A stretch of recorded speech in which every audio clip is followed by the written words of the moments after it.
We may start now. Yeah. Good evening, I, everybody. Welcome to another episode of the SIP Chat at the end of September. Uh, as our theme always for SIP is connect, collaborate, and innovate, connecting with the community, with people who worked in the profession and have contributed and taken us forward to where we are is one of our goals. Today, in continuation of this exercise, we have with us Dr. Alkananda Banerjee, Aloka, as many of us know her. She graduated in 1982 from the School of Physiotherapy, St. G.S. Medical College and KEM Hospitals, Mumbai. She, at a very early part in her career, moved on to Delhi and established very well developed, large and respected physical therapy departments at the three major corporate hospitals of Delhi, Indraprasth Apollo, Fortis Healthcare, and the Max Healthcare at Saket, New Delhi. While she was working at Delhi, she was also an honorary faculty for the Masters of Design course at IIT Delhi. She brought in academia to clinical practice. She then took a turn for something that she was very passionate about and stepped out of the corporate world. And she founded the Dharma Foundation of India, a charitable trust that worked for healthy, active aging. She has also been a co-founder of the International Classification of Function, the ICF India. She holds positions of Vice President at the All India Senior Citizens Confederation and the Residents Welfare Association, which works at the grassroots level to bring community awareness and for the well-being of health and active aging pan-India. Welcome, Aloka, to this SIP thank chat. you. It's really my pleasure to have you with Thank you us so today. much. Thank Yeah. you so much. Uh, Yeah. this is a real good afternoon from all of us out here, and Good it's afternoon. really a pleasure. And I'm catching up with you after a long time. Yes. So, can we begin? Yes, sure. Yeah. Thank you so much. Good afternoon. Yeah, thank you, Aloka. To start with, and I do know that you were part of the student group or the community who came out from KM Mumbai. So tell us a little bit about how did this journey in physiotherapy start, meaning a little bit about your education at the PT school. Yeah. So it was like any other physiotherapy student, giving the 12th standard. And I just missed medicine and I didn't want to go for dentistry. So it was physiotherapy, the third choice. And it wasn't my choice at all. That was the problem. Yeah. Okay. So, my parents said, this is going to be, because I was always very, very tomboyish. So they didn't want me to go for engineering and somewhere out of Mumbai. So I had to sort of go into physiotherapy, which sort of annoyed me and I was not very happy. So, but the point over here is that when I first joined the school, of course, being a tomboy and sort of a rebel, as a child, I sort of said, no, I'm not going to do it and I'm going to go attend classes. And luckily or unluckily, I met similar people who taught like me, you know. And, so KM, the GS Medical College was somewhere that I was growing as a person, right? And as that rebel inside me, and with the physiotherapy, it really made me very volatile and, ladke lenge, anything that came to me. And so I just to cut it short, I mean, in when I was doing my graduation, I had wonderful people like Madam Dastur, which the whole of India knows her, and we had Professor Sahani, we had you, we had Madam Irani and Madam Kapadia, and the foundation that they laid in my life. So I just talk about one little instance of how a teacher were them, So they were constantly keeping a watch on me. Maybe they saw something good in me. I don't know what, but So one day, Madam Dastu said, you're going to see me in my office, you know, and And she that that called that's me. that's really can have a Yeah, student worried. worried. Yeah, so we had a junior demonstrator named Medha, and then she told me, ma'am is calling you, so you're in trouble. So, and but then I was not interested in physiotherapy. And then she told me, you're not going to cry. So I didn't feel like crying, and I went into her office. But her approach to me, her, her passion, of me as a student, and and definitely she thought that I could do better than what I was doing. That sort of set the ball rolling, and that sort of made a difference in my life. And I started to seeing the teachers in a different light, because I felt that they cared for me. They really cared for me, for this naughty child who was not into the profession, but they cared for me. And then in the third year, I sort of, started getting back. It was not that I attended the lectures, but I started being less of a rebel, and I started, really looking at things in a very, in a different way. Yeah. So that was my student life. Yeah. Right. We do. I definitely remember you as quite a rebel. Very difficult student. But I think sometimes there is an influence that comes in, and then it's like a turning point, and then you start looking at things from another Yeah. perspective. Right. So, are there any other impressions that stayed with you once you finished and moved on that you want to share? Yeah, and then after, I got so taken in by, the atmosphere in GS Medical College, our school of physiotherapy, that I sort of never wanted to leave it, you know. And that was the year that the masters have started. Of course, there was a pressure. I think you also told me, you must apply and all. But I said, no more, no more of studies, that's enough, So, and but then I took up the junior demonstrator position for another 6 months there because I thought I could, stay with the college premises and under my teachers. So that was something, my take home point, that how much I felt, important person, by the time I finished my graduation, that I just couldn't leave, you know. But of course, I was not ready to do my master's. That was also maybe a mistake that I did. So, yeah. So, from that point on, was it that when you finished your graduation, you subsequently moved to Delhi, or did your journey take another path? I got pretty married, maybe a year after I graduated, I got married. My husband was working for the India Meteorological Department, and my husband has expired 3 years back. So, yeah, he has been a very important aspect of my journey of a physiotherapy because he really understood the profession. He said, he was a meteorologist, he was a physics student, and physiotherapy in those times, it was not that, but we had an arranged marriage, and he always wanted me to do something. But from Mumbai, we got a posting to Manali, Kulu Manali. And Kulu Manali, again, there was nothing, So in Manali, there was a Christian hospital. And, so I sort of walked in there, and I said, and they were having so much of tuberculosis cases there. So I said, I can definitely help them to do some breathing exercise, you know. Hmm. So, and then they made some support groups and all for me. So we were there in Manali for 3.5 years, and we did that type of. I personally did when they didn't even know what physiotherapy is all about. But it was really great to interact with the villagers in Manali and help them with the breathing problems that they used to have. Yeah. You always mentioned that from there you went to Asansol in Yeah. Bengal, and that was one place where you started the first effort of setting up physical therapy departments. Tell us Physiotherapy. about that. Yeah.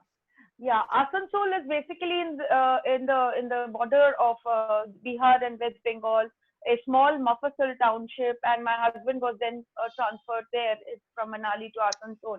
And Asansol, there was a Dr. P.R. Mukherjee, and he was he was a surgeon. And somebody went and told, one of my relatives went and told that, Aloka has come over here if you want. And he was very progressive. And I was there in Asansol for 5 years. And believe me, physiotherapy was something, it was like masseurs and all that. That's the thing that we all have heard. But then, the type of support that I got from Dr. P.R. Mukherjee, was amazing. And then luckily, I also had an orthopedic surgeon who had come from London. And he also had understood the role of physiotherapy in UK. And he really encouraged me. And that was the time that starting a small clinic, so they brought me the equipment of ultrasound and tents, in a good room with a consultant. I was the first room. And, so people coming into the hospital, they could see the first room of physiotherapy. They asked that, what's happening in here? And yeah, but it started for maybe 2 patients. And by the time I went off in 5 years, it was almost 30 to 40 patients we were seeing per day. Yeah. So that took you to Delhi, where you spent a good part of your physiotherapy journey or life. Yeah. Yeah, absolutely. So setting up, a place, Asansol was a great experience for me, because really to spread awareness about what physiotherapy was. Working for 5 years was like 5 solid years. And then we moved to Delhi. My husband got another transfer to Delhi. And in Delhi, again, I was jobless. So, and then by that time, I had 2 kids. So I had, of course, I couldn't give a full time, because in Delhi, it was difficult to get, helpers at home. So I started doing part-time jobs. And then I applied to the Sports Authority of India. There was a Dr. Chandran there. He's still there, Dr. P.S. Chandran. And he met me, and he must have seen something, And that time, physiotherapy in sports was not too common, It was again. This was around what time? What year? It was 93. 93. 1993. And yeah, so 1993. So 89 to 93, I was in Asansol. And, so 93 to 96, I was in Sports Authority of India. And again, to develop that into an importance of physiotherapy for sports, it was something that was again a challenge. And with under the thing of Dr. P.S. Chandran, I could really establish that department. There was also a senior colleague of mine, Mr. Baines, and he was very, very, really, really encouraged me to really set forward, because most of the people in Sports Authority were from the army. There was an army base. So how does it really, coming back to what I had learned from GS Medical College, and what we could really, So all the time, Savita, one of the things that I had to study a lot. So that's where I missed my master day. Like, I really had to study a lot, and study and the practical experiences really made a difference to the patient care. So was Apollo's one of the first early corporate jobs that you took up after that? Was it at Apollo's? Yeah, it was at Apollo. So Apollo, I was very lucky to join as a senior physiotherapist. Right. Not that I had any experience of a specialty or a hospital like that. And then there was Dr. Sodhi. He was the chief physiotherapist there, and and the way Dr. Sodhi taught me, regarding patient care, because he had come from US. Yeah. So again, getting that sort of exposure to somebody who had come from abroad. And of course, Apollo had everything from Enraf Nonius. All the equipment there was in those time in 896, almost 1 crore spent on the physiotherapy department. So all the latest, machines came into the hospital that time. And this type of a hospital and this type of an instrumentation that I now had in my hands, it was like, sab mil gaya, And so Apollo I was very, very, I learned a lot in Apollo in terms of administration, especially manpower administration, because it was a big hospital and you can't do everything alone. So how would you delegate? How would you really constantly keep up that quality, of care, So by this time I had become very patient centric, Right. For me, a patient was the most important, part of the physiotherapy, and Apollo was again a rehab department. It was physiotherapy and rehabilitation. So then broadening my vision of clinical care for my patient was, and then, going through the ISO certification, right in the 97 and 98, and then going through the JCI accreditation. Apollo was almost the first hospital in India, and going through all that, really auditing my own work, auditing the protocols and guidelines of the department, again, was a great learning for me. So, and so by the time, Apollo ended, I had really, I started with the chest physiotherapy in the ICU care, because, as you work in corporate, you have to enhance your numbers, right? So Right. how would I really make physiotherapy really relevant to patient care in a hospital? What is the thing? So I went deeper into my studies. And that was the time I went to Aalborg, Denmark, to sort of upgrade myself on pain management techniques, So, yeah, so I was very lucky again to be sent from Apollo. And So the in the point of it 90s, here, if I remember right, you were one of the, sorry. So in the 90s, you were one of the earlier physiotherapy yeah, professionals who brought in night duties in yes, critical care for physical yes, therapists. How did yes. that come about? That came about because of the doctors. We had established a trust. You see, we are part of a multidisciplinary team. Yeah. So we had created a trust by that time, So I remember, and then there was this gastroenterologist, I just forgot his name. He called me up, Aloka, I need to have chest physiotherapy in the night. I don't know how, and it was coming from a gastroenterologist who had undergone a surgery. It was not very well taken care up by the administrators. So I said, let me just give it a chance. Let's do it for a month. Let us see whether we've been able to take out the patient from the ICU to the ward. So the patient's, the bill decreases. Yeah, Yeah, the hospital stay decreases. So let yeah. us do that. And that started the journey of the night physiotherapy. That was somewhere in 97, 98. So while you were working on it, it looks like you still had this whole academia pull to Yeah.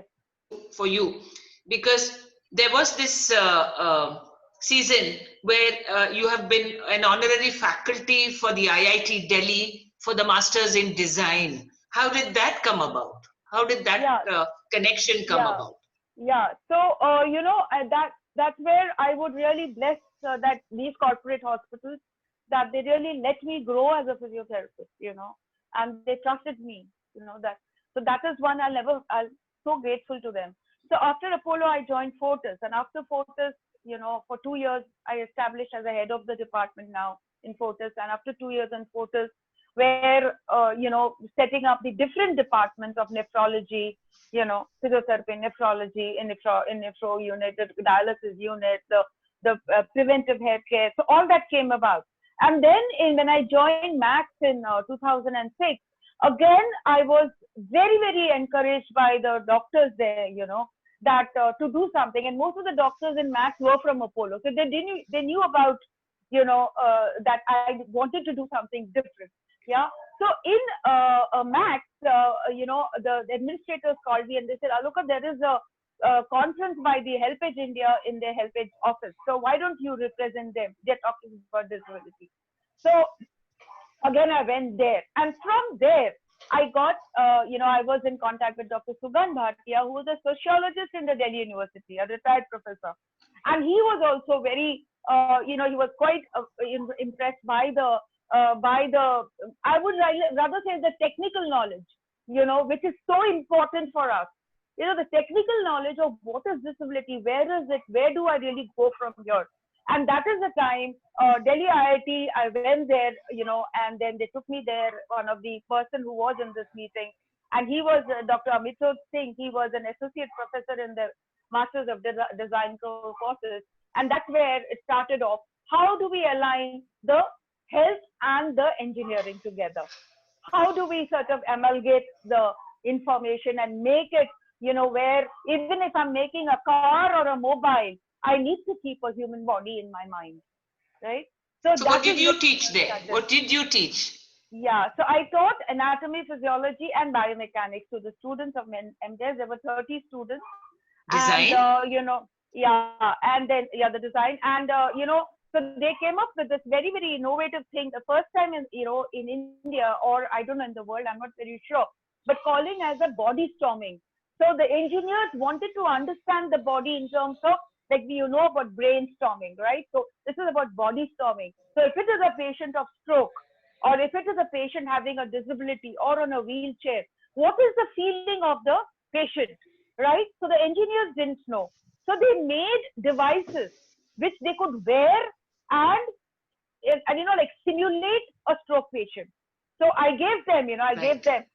that this is a muscle power of 3 or whatever in a stroke patient. Now make the device so that and it was like really, really mind-boggling work, and how these youngsters really came up with ideas after understanding the small things about the biomechanics and the anatomy and the physiology. So I think So that you was, started and with health and technology at a yes. very much into the 90s. No, that wasn't, no, it was not. It was in Max, so that was in 2009. 2009. Yeah, 2009. Right. Yeah. Now, in 2010, they say that you registered your charitable trust, the Dharma Foundation, which works for the active and the healthy aging, as one of your premium services that you want to work for. Being in the corporate work culture environment for so many years, would you say that that was a huge turning point in your life, that you said, now it's enough, I want to do something that I'm starting to feel very passionate about? And how did you make that decision? In 2001, because my husband used to be very sick, I took up Buddhism. I started practicing Buddhism, and and the philosophy of my life really had changed by then. With the blessings of my teachers, what I had learned, and whatever the philosophy I now followed in my life, I knew there was many more lives that I needed to touch. That was the turning point. So, and coming back to physiotherapy, in the hospital was acute care, you know, and then in that 6 years period, I think from 2004 to 2009 or 10, understanding a patient care, understanding how a patient really needs a physiotherapy or rehabilitation services, how much can we do in the corporate hospital or in an acute care hospital, and what really happens to this person when he goes home. That was always playing in my mind. It is not the end of the play that we as physical therapists had. Yeah, it had to go down in the community, right? So then, of course, home care was coming in a big Right. way at that time. So I said, no, it has to be something that I need to touch the life of many more. So there were around 450 patient visits in Max per day. And I said, no, I need to touch 4,000 people, life of 4,000 people in a day. And, as a physiotherapist, how could I do that? So then again, 2007, going to the WCPT conference, and that time, the theme of the physical therapist coming, movement for health, and how preventive health is going to be an Yeah. important aspect of rehabilitation, right? How do we make these small Right. differences in a person's life to be able to take care of their health issues, like maybe the non-communicable disease and the communicable diseases. So looking at that, we started with 2009. You will not believe this, Avita. There were doctors, there were anesthetists, there were neurologists, and there were other, resident doctors who actually thought the same, and we all pooled in our own money, and we said, no, let us take this ahead. We started a research, we went through the ethics committee, and we started the research program in Gurgaon and New Delhi. And at that time, we wouldn't get funds. We applied to the ICMR. ICMR said it's a social subject, and and the ICSSR, they said no, it is a medical relevant subject. So the point over here was about health literacy. How do we, make this campaign for health literacy with the common people? Now, understanding that the common people are a multiple subject of population where young children this that are there, we took up, like that was where Dr. Sugan Bhatia is, because he was taking care of the elderly, as a sociologist. He said, Aloka, come into the elder care. And that is a time when nobody was thinking about active aging. And being in Delhi, I was visiting all the ministers and all that. But there was absolutely no sympathy for the elderly. Forget the physiotherapy. And we had a tough time. But then, when we started the research in 2009, by 2010, these elders said, Madam, आप तो सब research कर रहे हो, आप हमारे लिए क्या कर रहे हो? आप हमारे लिए क्या कर रहे हो? तो हमने सोचा कि सच तो बात है. I'm just doing it for the sake of, whatever, collecting data, and that's not right. So that is the reason, again, with the group of few elderlies and these doctors, we made the Dharma Foundation of India to be able to initiate this program of active aging, into the community. Yeah, that's how it all started. Yeah. Was it at Dharma Foundation that while writing in for grants, you did pick up some grants from the IEEE and other groups to come out? And what was that utilization? Was it for devices? Was it for putting programs into active aging? Yeah. And in 2009 and 10, it's not such a big subject, active, healthy aging. Yes, it was in WCPT. At 2007, I think that's when we met each other at that conference. Yeah. And you were really very active in IPTOT at that time, which really, for those who are not familiar what IPTOT is, it is the International Physical Therapist working for the older people special interest group of WCPT. And Aloka was probably one of the only Indians who was on that group. And so I kind of stood back and I said, it's 2007 and she's already moved into, and that was not such an active subject within an Indian context as it is today. So what kept you going? It kept me going because I wanted to take care of the rehabilitation in the community. And I thought that the elderly people have the time and the resource. That was it. And they were the main people in a family. So they could trickle down information to their family and friends. Yeah. So understanding, the Dharma Foundation, we took up this as we collaborated, and that's where Max played a very, very important role of really trusting me. And we went forward and we did collaborations with Germany, Singapore, and Sweden, and we did with Portugal, right? So all that was, so when we went into the WHO, by the time I left Max, the WHO, what we really did, we followed the WHO guidelines. Everything from active aging to ICF that will come into, to the WCPT guidelines. We followed guidelines that were already there, and then that was what the difference that came into the WHO, because we were following all their guidelines. That is the reason we got grants. And the IEEE was an engineering it is a society for the engineers, and they gave it because they were also interested in understanding the role of technology in the elderly. Yeah. So IEEE also, I attended the conference in Austria, where I talked about active aging and technology, and I attended an IEEE conference in Sweden, where I was invited from Dharma Foundation of India once I left Max.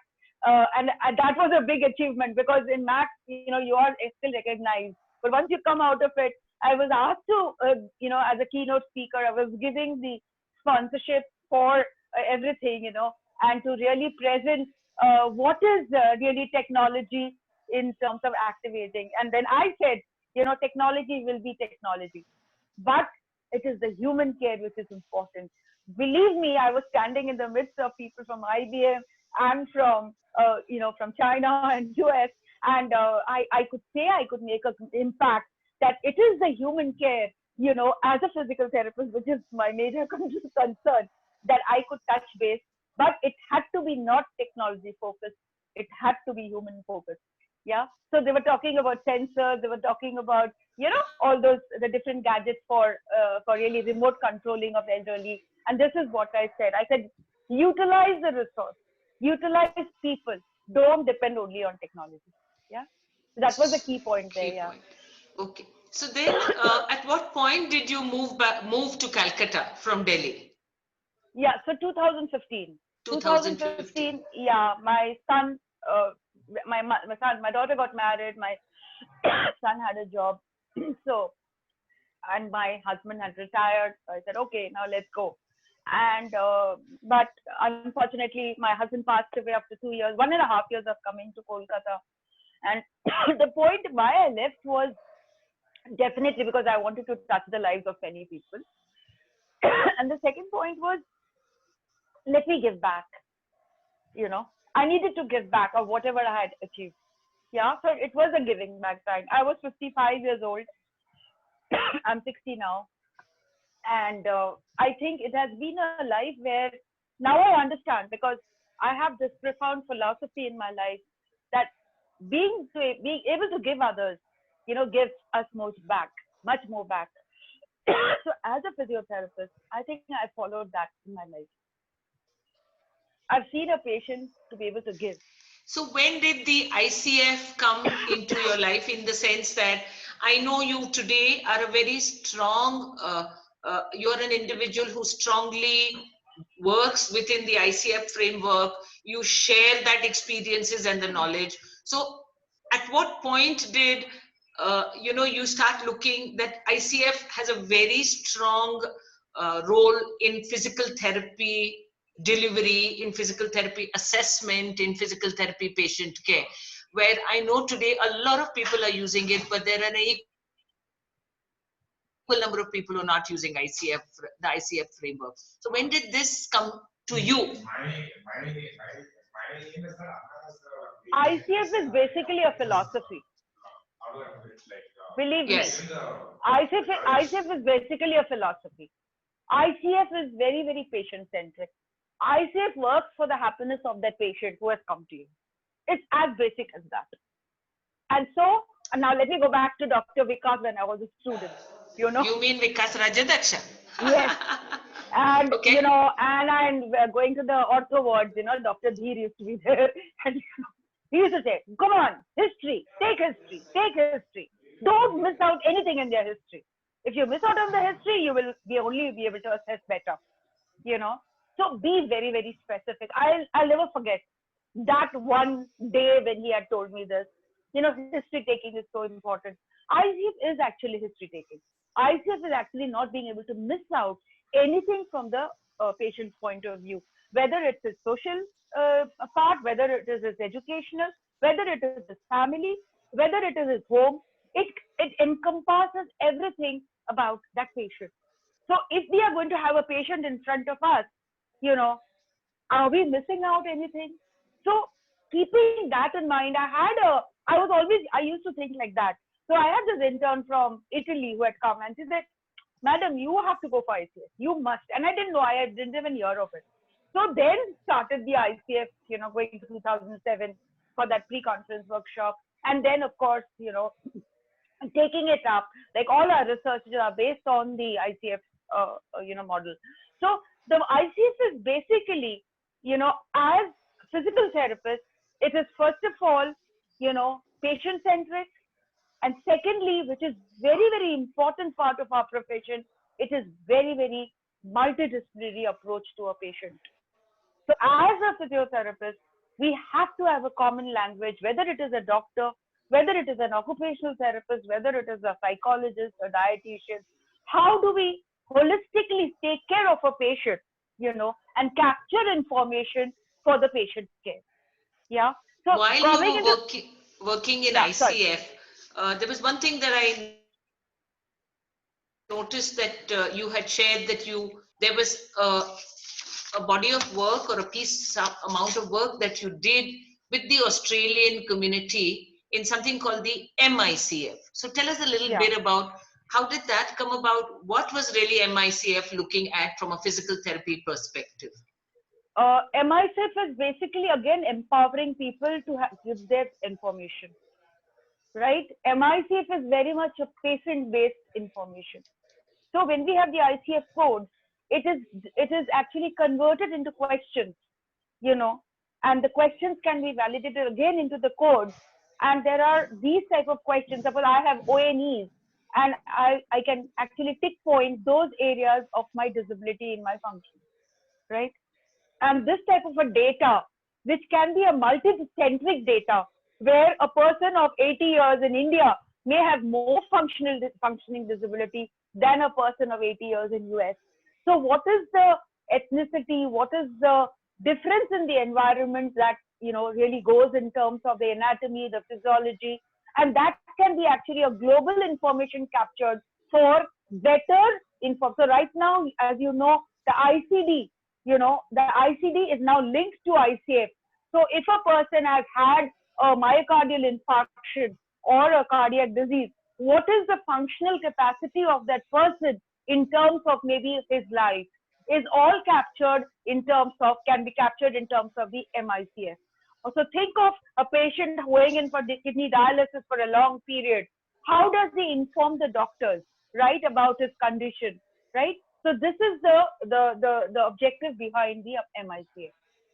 So ICF also comes a lot in, so that is how it brought in some of the work or activity that you took up associated with WHO, because there is this piece of a little activity or a body of work that you did with the CRO, which is the Southeast Asian Regional Organization of WHO, where you were trying to look at building an age-friendly community. So what were you looking for in trying to do that little bit of homework or a little bit of awareness? What exactly was the philosophy behind that?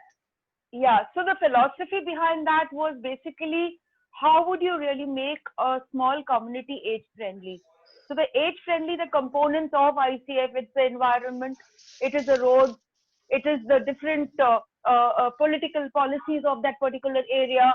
It is about the anatomy of a person. What is an elderly having the problem in that particular area of their stay? So understanding that, because we were following from 2009 all the WHO guidelines of active aging, and which they later converted into healthy aging. So having the ICF, they were looking into my work, and one of the WHO officials approached me to do a community initiative for them based on this particular understanding. How would a community become age friendly?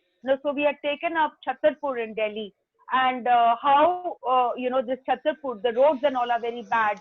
So what are the participation problems that they face? So we had two types of intervention there. One is the small group, exercises, and the second was the home to home visits of the dietitian and the physical therapist, teaching their caregivers, about the lifestyle modifications. And so it was small studies, and they were very small grants, but coming from WHO was itself a big credibility to our work. So so we did that work in Delhi as well as in Kolkata. This was in 2015 and 16. Yeah. Aloka, your journey from not wanting to be a PT to going into the corporate world, to transiting it out to an NGO and expanding your horizon. Savita, you have muted yourself. Yeah. And expanding your horizon into all of these areas where you've constantly at each touch point, I would call it, made the focus of expanding physiotherapy. It's really a very fascinating journey, but there must have been some very difficult moments along this road. And so what kept you going? You know what? I remember Dr. Irani taking our massage practicals. So, Yeah. So, massage practicals. And you were with Dr. Kapadia taking the electrotherapy, our Viva. So, so Dr. Irani was there, and we had this after first year. And, luckily or unluckily, my patient in that Viva went to sleep. So luckily, ma'am didn't ask me any questions. Good. Your patient has got to sleep, and he's good. He's really relaxed. So that was again, I still remember that because that is what a physical therapy. It's all about the hand. It's all about the touch. No, if I'm going to see a frozen shoulder patient, I'm going to give him so much of pain. Yeah, that he'll say, "Kalto, I'm not going to come back." No way. This is a physio terrorist. You know. So how would I really relax the patient? How would I really take the emotional component? How would I really psychologically take care, give him the confidence that, whatever I'm doing is right? I think that was a touch. That was a touch that I really learned in my student days, that we need to have that touch. And believe me, so when we started with the second year of this 3.5 year course, we had history and sociology and lifestyle. And I used to say, what has physical therapy got to do with history and psychiatry, psychology and philosophy? Also, we had sociology in the third year. Savita, each and every subject is important for physiotherapy.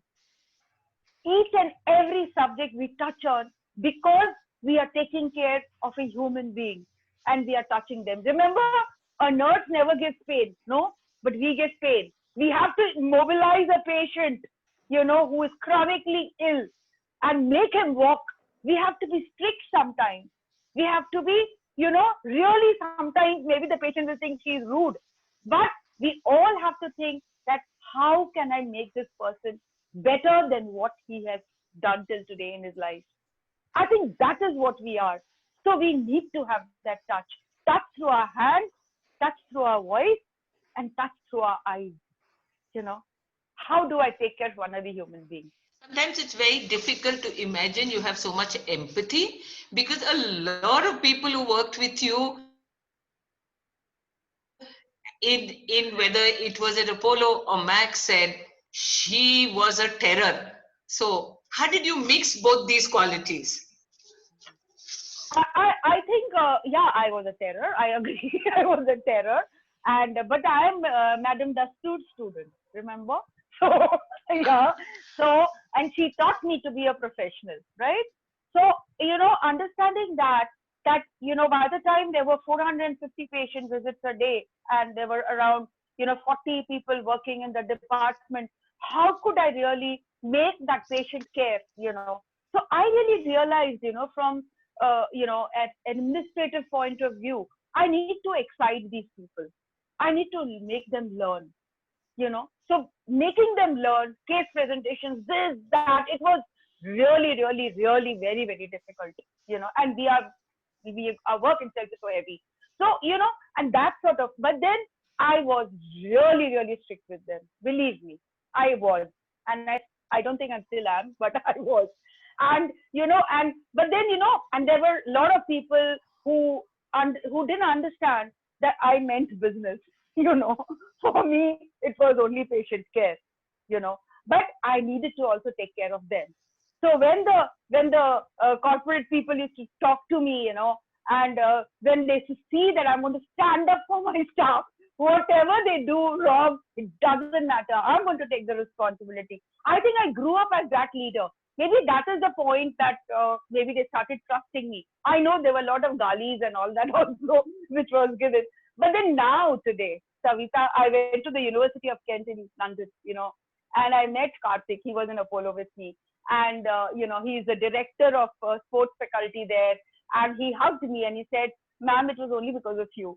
So, so this is a satisfaction. I think nobody can give me this satisfaction more than seeing these people. So we have Navneet from Max, who is heading a department now. We have Sashi, who is again taking care of community care and his own clinic. We have Hitesh, who was the first dysphagia therapist in India, So dysphagia was again one that I had brought from Mayo Clinic, US. So, in 2006 for the occupational therapist. So, but today when I see them, in their wonderful, respectable positions that they have achieved, and now they say, ma'am, if you were not that strict with us, we would not have, So I sort of, feel better but I was a terror, no doubt. I was. And finally, I want to ask you, if you had to give any 3 little messages that you would like to share with young and growing physical therapy professionals of this generation, what would you like to say? I would say three things: passion, passion, and passion. It's a passion. Otherwise, it's a difficult profession.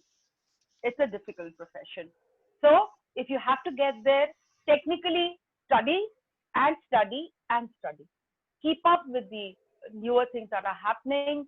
Be innovative, be open, right? And also the seniors, as we grow seniors, we should also delegate. We should also put in the knowledge base, There are a lot of workshops and all that is happening. But then how does, so that is the ICF that we are going to do that, where we have Robin, Snehal, and we have Prashant, in the team now. They are professors and associate professors, so how we are going to now, delegate and decentralize the information, to everybody. It is very, very, very important. We are talking of physiotherapy as stethoscopes around our neck. I don't believe it.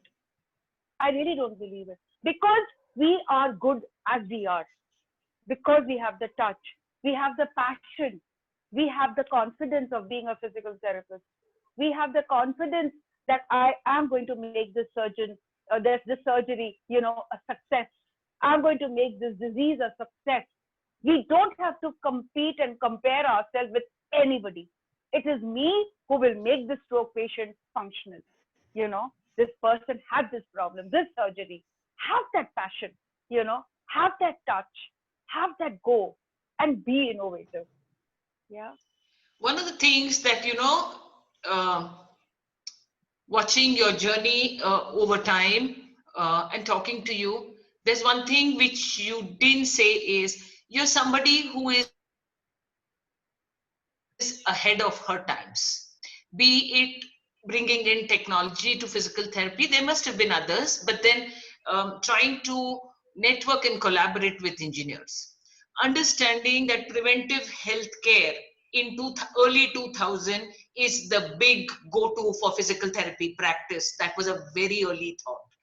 To step up and say aging is going to be our next big event, or I won't say event, practice area for our community as early as